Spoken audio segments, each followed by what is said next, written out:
Good evening, everyone. Great to see everybody here. Thank you so much for joining us tonight. Welcome to the National Portrait Gallery and NDI's 2022 Gala. First, I have been told, everyone, please start eating your salads so that we're ready to serve dinner when the break comes. So please start eating your salads while I speak. We are very pleased to hold the first NDI in-person gala in 3 years in this beautiful venue. It may not be a state dinner, but it's none too shabby. It really is great to see everyone here. Thank you. Before we start our program tonight, it is incumbent upon me to open with the requisite thank yous. First, NDI literally would not exist without the strong support of Congress. We are honored to have several distinguished members of Congress here this evening. I understand that Senator Amy Klobuchar is here, or she was coming. Maybe there she is. Senator Klobuchar, thank you so much. We also have Representatives Debbie Dingell, Marcy Kaptur, Doris Matsui, Terry Sewell, and Alyssa Slotkin. Thank you all so much. Let's give them a round of applause. Huge thanks for their steadfast support for democracy. Thank you. I would also like to note the presence this evening of legendary artist and musician Judy Collins and her husband, the acclaimed designer Louis Nelson. They were both close and devoted friends of Madeleine, and they have become close friends of ours. Thank you so much, Judy and Louis, for coming tonight to honor Madeleine and all of us at NDI. Thank you.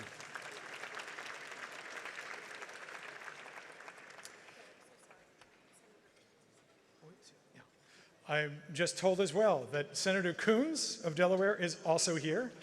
So let me say, Senator Coons. Thank you so much. As always, I want to express my gratitude to our partners from the National Endowment for Democracy, including their current board chair and former NDI president, Ken Wallach, who is here on one of the tables. Yay, Ken. Thank you for the support, as well as those from our NED Brethren, Solidarity Center, and SIPE, and SEP's partners, IRI and IFAS, who are here tonight. Thank you to our partners at USAID, the DRL Bureau at State, the White House, and the other nations that financially underwrite our global work, and that includes Canada, the UK, Sweden, Switzerland, Germany, Denmark, the Netherlands, and Norway. Thank you all very much. To our labor union family, thank you so much for your continued support. To the host committee for tonight's event, whose names are in your programs, please look at them. Thank you all for lending your distinguished names and energies to making tonight's event a success. And to the many private and corporate donors who have made this evening possible and become sponsors, you will see them on the screens behind me and in your program if they flash them up. Let me spotlight in particular our champions, Judy and Peter Bloom Kovler Foundation, who have likely given more to NDI in the last 40 years than anyone. And Maureen White and husband Stephen Ratner, both champions. Thank you so much for your support. And our change maker, Mike Steed, who was instrumental in NDI's very creation many years ago. Mike, thank you very much. Peter, Maureen, and Mike are all board members, and again, we're very grateful for their generous support tonight, as always.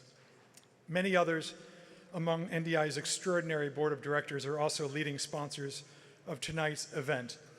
I want to thank them, and to all board members who are here tonight. Let me just give you a couple anecdotes very quickly. I must share two particular examples. In August 2021, when we faced the urgent task of getting our Afghan colleagues out of Kabul, our board stepped up heroically, providing context, creative ideas, even emergency funding support. The result is that within about a year's time, not only were we able to get all of our nearly 300 staff and families out of Kabul, but virtually all are now permanently resettled in the United States and Canada. Rick Inderfirth even dedicated a table tonight to our Afghan team involved in that effort. Thank you so much to our Afghan team. I think they're over there. Thank you so much for the work that you've done, and to all our board members.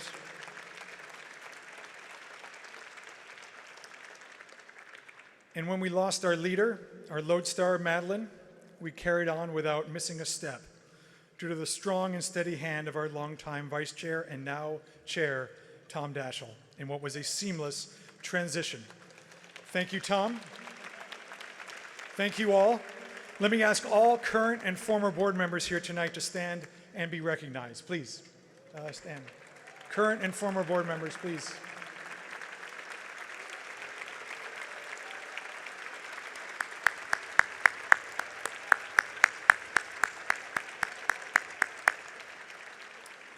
Finally, NDI includes 1,200 staff members spread across 50-some offices around the world. They do so in increasingly difficult conditions, as you can all see from the headlines, but they never flinch. I see it every time, but I'll say it again to my global staff. I am proud to be associated with all of you. Thank you for what you do every day. That includes our new COO, Oya Kato, who led the complicated effort to put this evening's event together. NDI staff, wherever you are, please also stand and be recognized.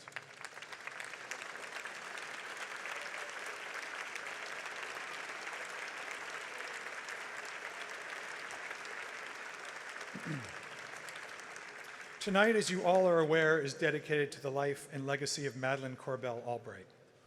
Anyone who knew Madeleine, and that would be most of those in this room, knew that she loved a good dinner party, and she loved these galas.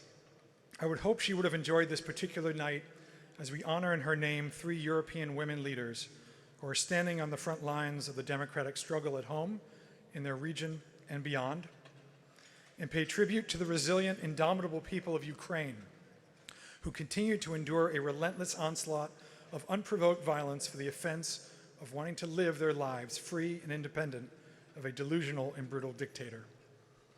I hope she also would have appreciated the presence tonight of our 2017 Democracy Award recipient, Maria Ressa.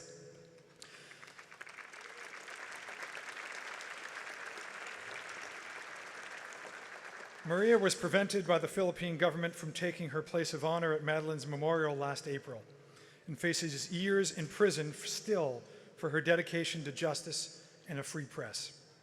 Maria's story shows us all how to stand up to dictators, bullies, that Madeleine made a centerpiece of her life's work.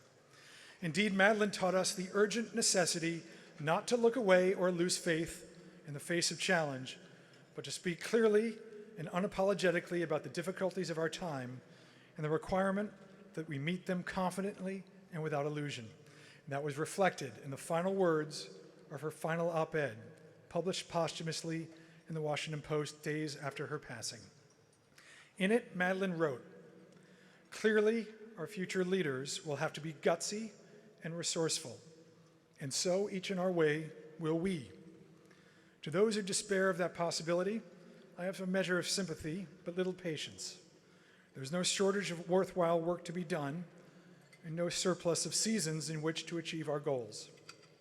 So let us buckle our boots, grab a cane if we need one, and march."